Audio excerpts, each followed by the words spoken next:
মাঝে মাঝেই আপনার প্রশ্ন ছোড়েন, আচ্ছা শর্মাবাবু আপনি এই মহিলাকে ভদ্র মহিলা বলেন কেন? আমি শিষ্টাচার সৌজন্য বজায় রেখেও মহিলাদের ভদ্রমহিলা বলি, তাই তাকে বলি। এই উত্তরটা নিরন্তর আপনাদের কাছে দিয়ে যাই, বিশ্বাস করুন। আর বলা বন্ধ করলাম। 31শে কন্যার মৃত্যুর পর যেভাবে তিনি তার পুলিশ বাহিনীকে দিয়ে দিনের পর দিন তথ্য লোপাট করেছেন, অসত্য ভাষণ দিয়েছেন, 10 লাখ টাকা বরাদ্দ করার ছক কষছিলেন, মৃতদেহ চৌপাট করে দ্রুত নিয়ে গিয়ে দাহ করিয়েছেন, ফরেন্সিক দ্বিতীয়বার পরীক্ষা যাতে না হয়, 21 জন আইনজীবীকে কপিল সিব্বালের নেতৃত্বে কয়েক কোটি টাকা খরচা করে আমার আপনার দেওয়া ট্যাক্সের টাকায় দিল্লিতে সুপ্রিম কোর্টে লড়াই করেছেন কাকে বাঁচানোর জন্য। আমি সিদ্ধান্ত নিয়েছি, বিশ্বাস করুন, আর ভদ্র কথাটা ব্যবহার করব না ওই মহিলার জন্য যিনি নবান্নের 14 তলায় বসে তিনি এবং তার রাজনৈতিক পরিবার এবং পিসি ভাইপো কোম্পানি এন্টায়ার পশ্চিমবঙ্গকে ধ্বংসের দিকে নিয়ে গেছেন, ধূলিসাৎ করে দিয়েছেন, কৃষ্টি সংস্কৃতি তো শেষ করে দিয়েছেন, মূল্যবাদ বোধ নষ্ট করে দিয়েছেন। এমনকি শিক্ষা দপ্তরটাকে প্রেসিডেন্সি জেলের মাটিতে শুইয়েছেন, খাদ্য দপ্তরটাকে মন্ত্রীসহ প্রেসিডেন্সি জেলের মাটিতে শুইয়েছেন, স্বাস্থ্য দপ্তরেও এই অনাচার ভেবেছিলেন কোনোদিন? ভাবুন তো, কোন দপ্তরে চুরি নেই? চোরেদের রানী বললেও বোধহয় কম বলা হয়, চোরেদের অসম্মান করা হয়। ঠিক এই প্রেক্ষিতে দাঁড়িয়ে বিশ্বাস করুন, আর ওই মহিলার নামের আগে ভদ্র কথাটা ব্যবহার করব না, কিছুতেই করব না, যতই মন চাক না কেন ভদ্রমহিলা হিসেবে মহিলাদের সম্মান দেওয়া। কিন্তু একজন মহিলাকে ব্যতিক্রমী রাখবো, যার নামের আগে আর ভদ্র শব্দটা ব্যবহার করব না। যদি কখনো ব্যবহার করি, ভুল করে ব্যবহার হয়ে গেছে, জেনে নেবেন শুধু। আর এই প্রেক্ষিতে দাঁড়িয়ে আমি আজকে কৌস্তব বাগচি, আইনজীবী কৌস্তব বাগচি, একটা অসামান্য বক্তৃতা দিতে গিয়ে বলেছেন আমি আর ভদ্রমহিলা বলি না। আমার মনে হলো আজকের বাংলার মানুষকে কৌস্তব বাগচির এই বক্তৃতাটা শোনানো দরকার। আমরা সবাই 27 তারিখে এই রাজ্য জুড়ে রাজ্যের বিভিন্ন কোণ থেকে মানুষজন এসেছে, কলকাতার রাজপথে তারা হেঁটেছে। প্রত্যেক কটা মানুষের একটাই দাবি ছিল, দফা 1 দাবি 1, মমতার পদত্যাগ। একটা স্বতঃস্ফূর্ত মিছিল, একটা গণতান্ত্রিক মিছিল। এবং আমার মনে আছে একজন আইনজীবী হিসাবে এই মিছিলটা করার আগে সায়ন আমার সাথে যোগাযোগ করেছিল অ্যাজ অ্যান আইনজীবী হিসাবে। আমাকে সায়ন যেটা জিজ্ঞেস করেছিল যে দাদা আমাদের কাছে পুলিশ একটা নোটিশ দিয়েছে, নোটিশ দিয়ে আমাদের কাছে জানতে চেয়েছে কারা কারা অর্গানাইজ করছে, কি করছে, কিভাবে করব না করব, কিন্তু আমাদের তো এটা কোনো রেজিস্টার্ড অর্গানাইজেশন নয়। তো আমাদের কাছে সার্বিকভাবে এই পুঙ্খানুপুঙ্খ তথ্যগুলো আমাদের কাছে হওয়া সম্ভব নয়। এই কলটা একটা স্বতঃস্ফূর্ত কল। আমরা কিছু ছেলেমেয়েরা আমরা মনে করেছিলাম এরকম একটা ডাক দেওয়া উচিত বলে আমরা ডাকটা দিয়েছি। এবং ডাকটা দেওয়ার সাথে সাথেই দেখলাম স্বতঃস্ফূর্তভাবে সারা রাজ্য জুড়ে, দেশ জুড়ে বহু মানুষের সমর্থনে লেখালেখি শুরু করলেন। সায়নের বক্তব্য ছিল যে আমরা এই ডাকটা দিয়েছি, আমরা জানিও না 5টা লোক হবে না 50টা লোক হবে না 50,000 হবে, কেউ আমরা জানি না। যেটা হবে সেটা সেই দিনকে রাস্তায় আমরা বুঝতে পারবো। তখন আমি সায়নকে বললাম তোমার এই কথাগুলো তুমি যেটা আমাকে বলছো এই কথাটাই তুমি লিখিত আকারে পুলিশকে জানিয়ে দাও।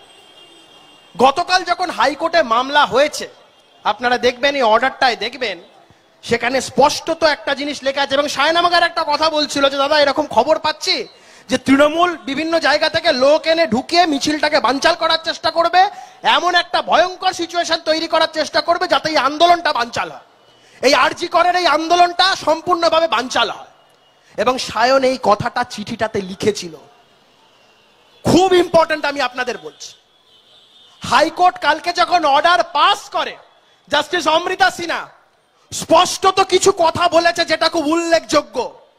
জাস্টিস সিনহা বলেছেন, had there been no আরজি কর incident there would have been no Paschimbanga ছাত্র সমাজ। আরজি করের ঘটনা হয়েছে বলেই মানুষকে পথে নামতে হয়েছে। এবং এই যারা আন্দোলনকারী তারা আগে থাকতে পুলিশকে জানিয়েছিল যে ঘটনা, তাদের কাছে খবর আছে জায়গা থেকে, বিভিন্ন জায়গা থেকে তৃণমূলের লোক ঢুকিয়ে এই গণতান্ত্রিক শান্তিপূর্ণ আন্দোলনকে বানচাল করার চেষ্টা হবে। এই কথা সায়ন চিঠি লিখে জানিয়েছে। তারপরেও এই অত্যাচার, এই দমন পীড়ন।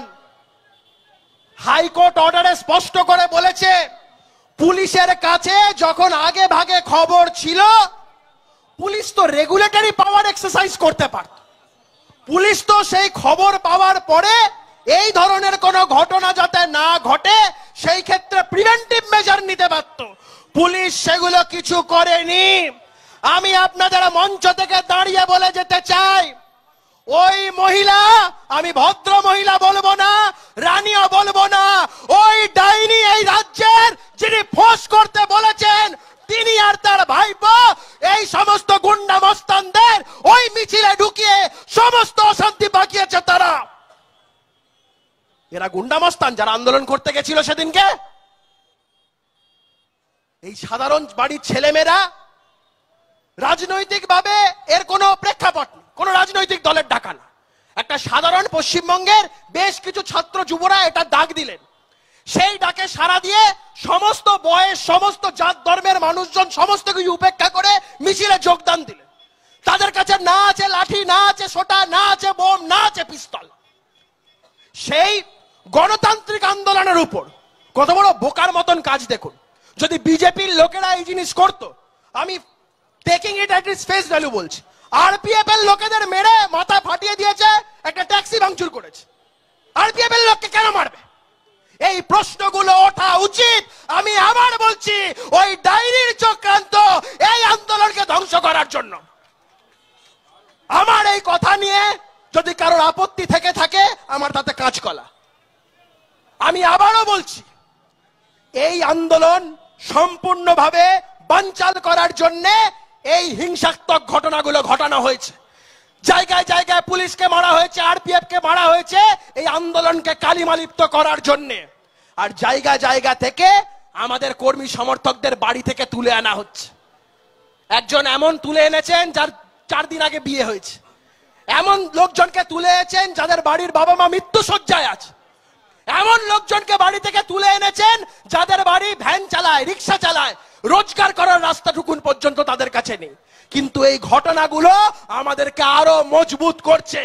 উনি ফোঁস করার কথা বলেছেন না, ফোঁস করার কথা বলেছেন না। বাংলার মানুষ জানেন কার্বলিক অ্যাসিড কি করে প্রয়োগ করতে হয়। বাংলার মানুষ জানে সাপ ফোঁস করলে কার্বলিক অ্যাসিডের কি কাজ। আরে সাপ তো জঙ্গলি বন্য প্রাণী, হয় জঙ্গলে থাকবে না চিড়িয়াখানায় খাঁচার এই বাক্সের মধ্যে থাকবে, সে রাস্তায় ঘুরে বেড়াবে। আমি বন্য প্রাণী আইনকে খুব মানি এবং আমি বন্যের পশুদেরকে মার ধরে বিশ্বাসী নই। কিন্তু গ্রামগঞ্জে কি হয়, কোথাও সাপ টাপ বেরিয়ে গেলে কি করে, লোকে লাঠি পিটিয়ে মেরে দেয়, আর নালে বাড়িতে কার্বলিক অ্যাসিড রাখে। বাংলার মানুষ জানে সাপের সাথে কি করতে হবে।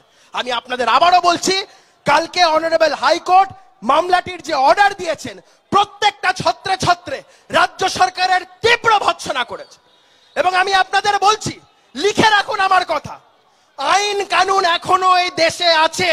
ওরা ডিভিশন বেঞ্চ যাক, সুপ্রিম কোর্ট যাক, ইন্টারন্যাশনাল কোর্ট অফ জাস্টিস যাক, মুখে চুনকালি মেখে ফিরবে। লিখে রাখুন আমার কথা। জাস্টিস অমৃতা সিনহা বলেছেন, আমি উনাকে রিলিজ করলাম to prevent the abuse of the process of law. High court writ জুরিসডিকশনে একজনকে রিলিজ করছে, এর মতন ঐতিহাসিক ঘটনা হতে পারে না। কতটা অন্যায়, কতটা অত্যাচার, কতটা নিপীড়ন হাইকোর্টের সামনে এই বিষয়গুলো তুলে ধরা হয়েছে বলে আজকে হাইকোর্ট করেছে। আমি আপনাদের আবারও বলছি, যারা যারা গ্রেপ্তার হয়েছেন মনে জোর রাখবেন, মনে সাহস রাখবেন, ভেঙে পড়বেন না। 4 দিন, 5 দিন, 6 দিন, 7 দিন থাকলে থাকতে হবে, কিন্তু এই সরকারকে 1 ইঞ্চি সুযোগ আমরা ছাড়বো না। ওরা যত মারবে আমাদের মিছিল তত বাড়বে, ওরা যত মারবে আমাদের শক্তি তত বাড়বে। কত মারবে, কত গুলি করবে আমরা বুঝে নেব সরকারকে। আর কালকে সায়নের হয়েছে, আমি চ্যালেঞ্জ করছি মমতা বন্দ্যোপাধ্যায়ের এই সরকারকে, 10টা দিন পুরো জেল ফাঁকা হয়ে যাবে, একটাও বিজেপির লোককে রাখতে পারবেন না, রাখতে পারবেন না, রাখতে পারবেন না। এই কয়েকটি কথা বলে সবাইকে জাতীয়তাবাদী অভিনন্দন জানিয়ে বক্তব্য শেষ করছি। ভারত